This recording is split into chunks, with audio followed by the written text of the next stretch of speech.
Hello, welcome to Godfather Barbecue and Italian. So, listen, Tina, today we got something special in two ways, okay? We're doing a keto baby back beef rib, okay? So, keto being special, we get asked quite a bit.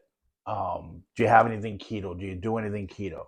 And I've been promising to do something, so I'm going to deliver that today.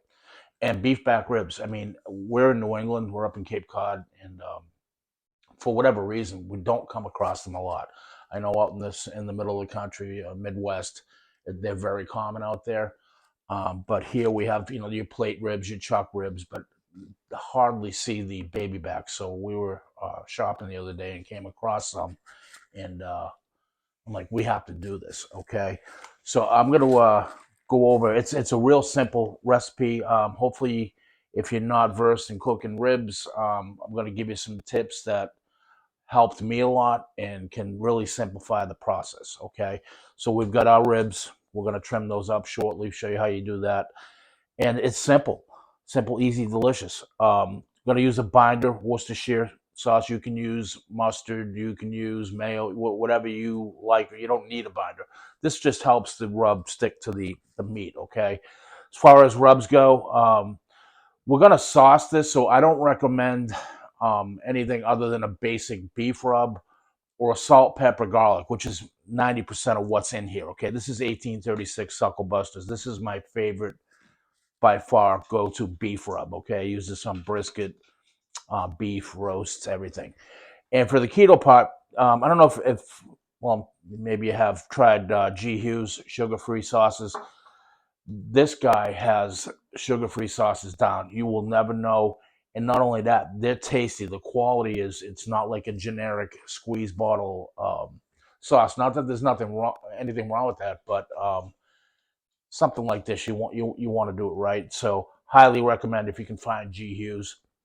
If not, something sugar-free will do for the keto aspect of this. Okay, we're gonna be smoking these on my Rectech pellet grill. We're going to be rocking some lumberjack oak. Folks, if you have a pellet grill, they're hard to find, but they are remarkably better, different, and certainly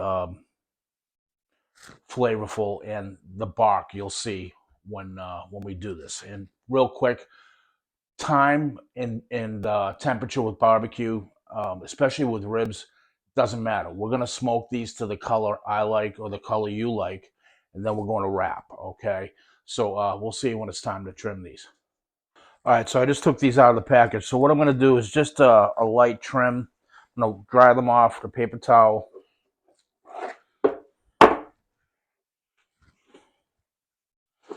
And I'm already seeing a situation which is easy to take care of. But you see, Tina, the difference in the size of these ribs? Yeah. You know what that means, right? Yeah. Going to be tough to cook at the same time, okay? So I'm going to show you how we're going to alleviate that problem as we move through this. But I'm just going to take the loose fat off here, okay? The stuff that's not obviously going to render. Tops look good.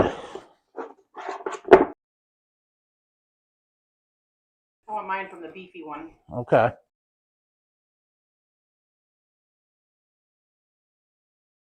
Normally in a pork rib, I would take the ends off, but I'm going to leave these on. That way the second rib, and I'll discard them because they will burn up a little bit, but it'll insulate the rest of these. I'm going to leave the membrane on. I'm just going to score them.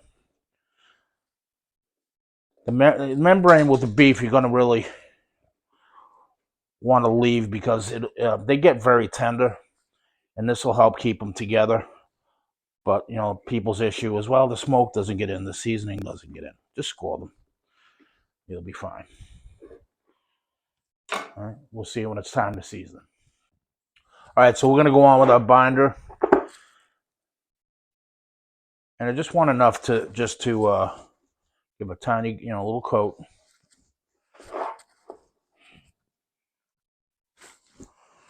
And this really isn't going to affect the taste much. Again, it's just mainly to help our rub stick.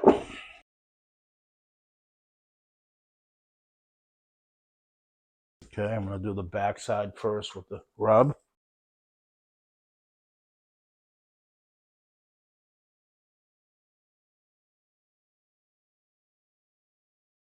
Get your sides. Again, when you're going to sauce a rib, you want to keep your rub basic salt, pepper, garlic type, because if you have contrasting flavors with different style rubs and then you add a sauce to it at the end, I don't understand how you're going to assimilate each individual layer of flavoring. They may clash. So to avoid that, salt, pepper, garlic, or any type of beef rub, which is that's going to be mainly what's in it, and then sauce. But if you're not going to sauce and you're just going to do a dry rib, which are delicious, then use whatever rub you like, sweet, whatever. But these are keto ribs, so no sugar in here. Okay, coming to the top.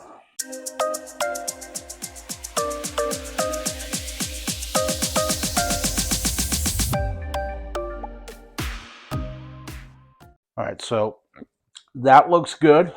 Again, about a medium coat. We're going to go ahead and get the pit fired up to 240 degrees. And while we're doing that, we're going to let these sit and sweat out a little bit. We'll see you back in about 15 minutes.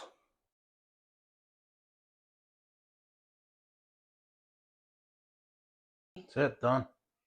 Okay, so real quick, while the RecTech is heating up, I made a statement about time and temperature mean nothing with ribs, okay? And what I mean by that is, as we move through this, we're gonna smoke these off to the color we like. It's probably gonna be between 2 and 3 hours, okay? That's just a guideline.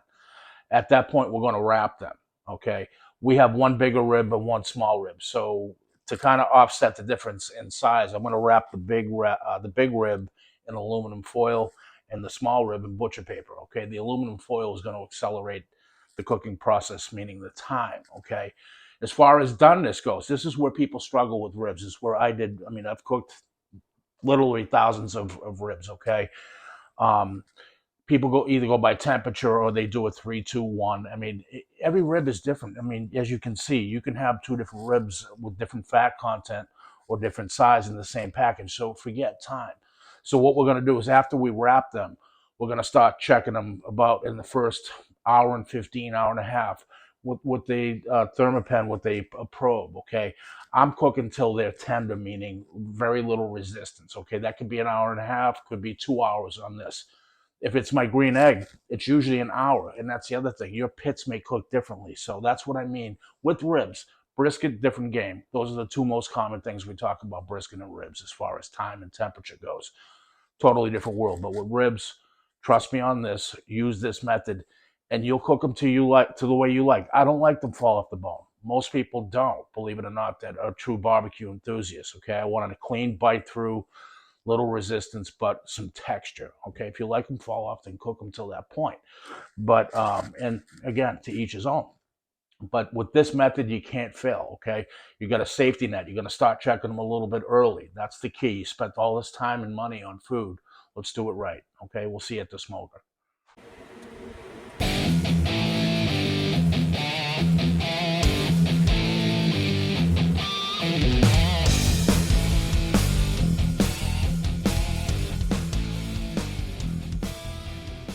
All right, so we've been on an hour. From here out, I'm going to keep an eye on them for making sure they don't dry out, okay?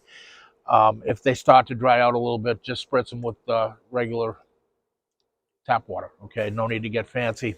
Just want to make sure we stay ahead of that game. I'm going to be checking them every 30 to 45 minutes from here. They're actually looking pretty good, getting a little color. Not quite ready for a spritz yet, though.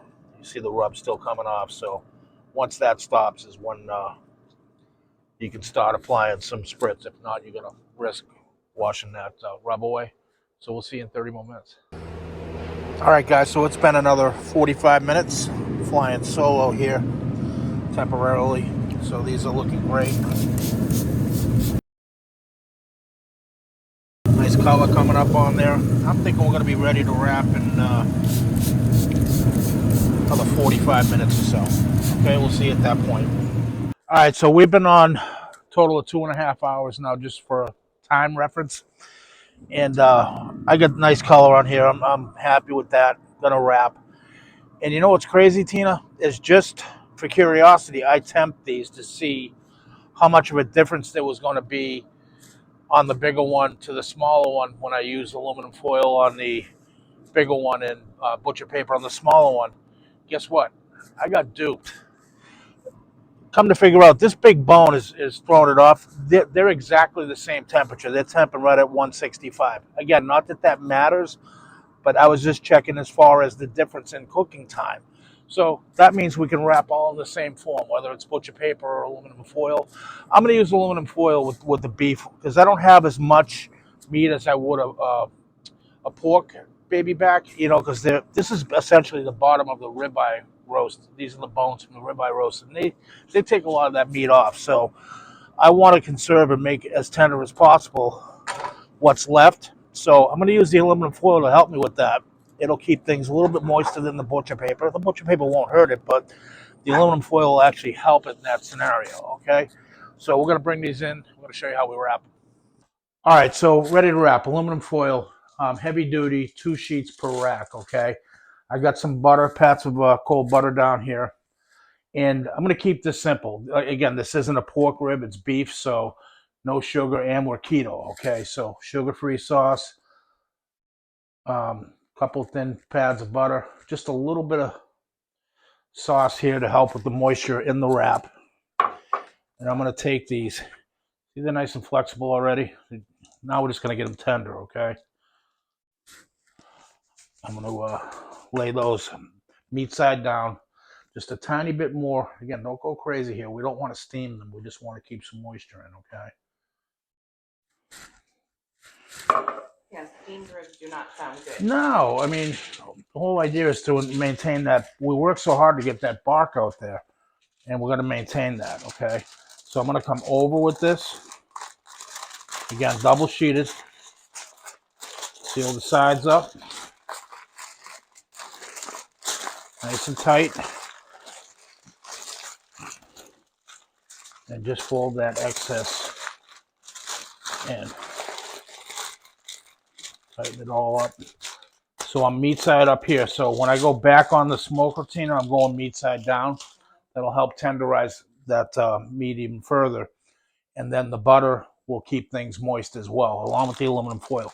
You could just wrap these without anything in it, but if you want a really juicy, tender rib, do it that way, okay? So again, we're going to put these back on.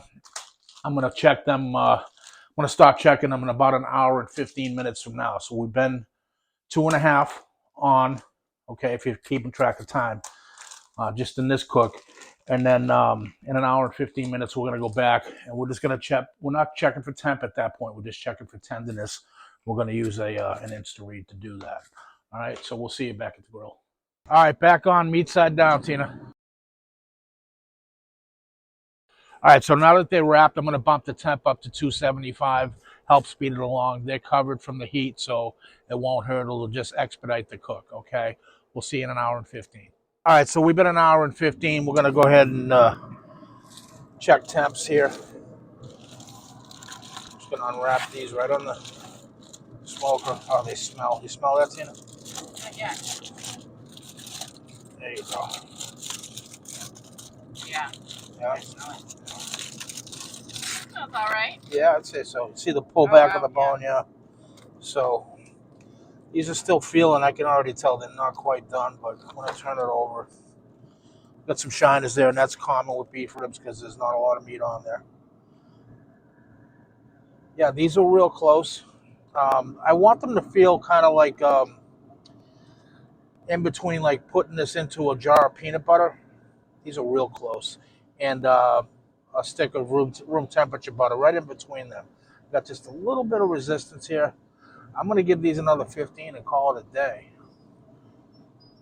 Okay. We'll see you in 15. All right, so 15 more minutes. No doubt in my mind we're done here. If you're not sure, do check. Another good way is just feel them in the foil. You see here, nice and flexible. All right. We'll see you in the kitchen. All right, so we pulled them. Now, what I'm going to do here is very important. We have to rest these, but before we can do that, and we're going to sauce them back out there, okay? Before we can do that, look at the juice.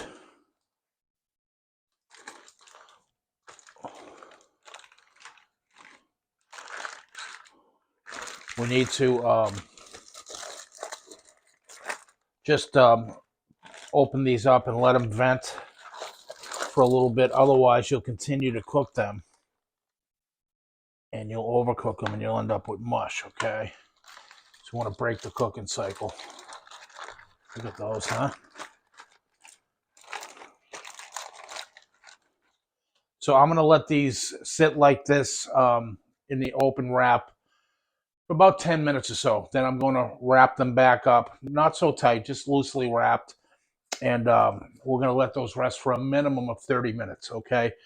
If you're not going to be eating these right at this second, you can rest these in a cooler for up to 4 hours and even beyond if you want to put it on keep warm in the oven. Just wait until you're ready to eat them to sauce them, okay? So we're going to let these rest. We'll see you back in a half an hour. What's going to happen is we're going to put them out on the smoker, and all this bark will come back. It will dry it out before we sauce them because I don't want to add sauce to a wet rib, okay? So it'll only take 5-10 minutes. It'll dry out. We'll sauce them. It'll be time to eat. All right, so we'll see you about half an hour. We've been 10 minutes. We're going to go ahead and get these sauced up. This is the easy part. I'm just going to come over the top.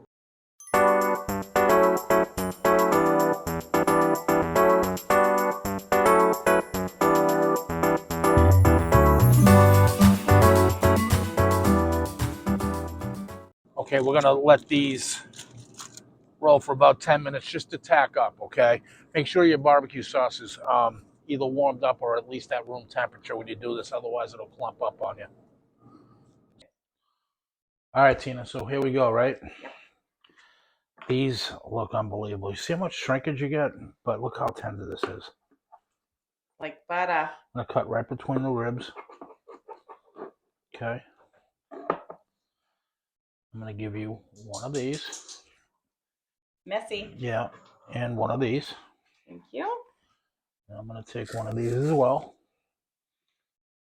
And let's do it. Okay, 1, 2, 3. Cheers. Cheers. Wow. Mm. Is that tender or what? It's different because I'm used to pork ribs. Mhm. So at first I was taken off guard. Smoky, tender, keto. I think you can see the smoke already.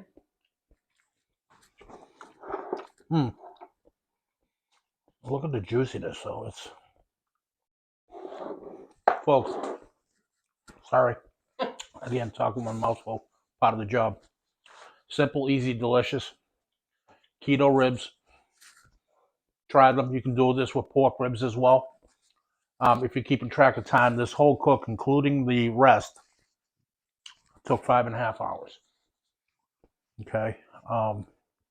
Sorry, 6 hours, including the 45-minute rest. So anyway, if you like what you see, like, share, subscribe. We really appreciate it. Looking forward for this one to be a hit. And we'll see you back for the next one. Thank you again.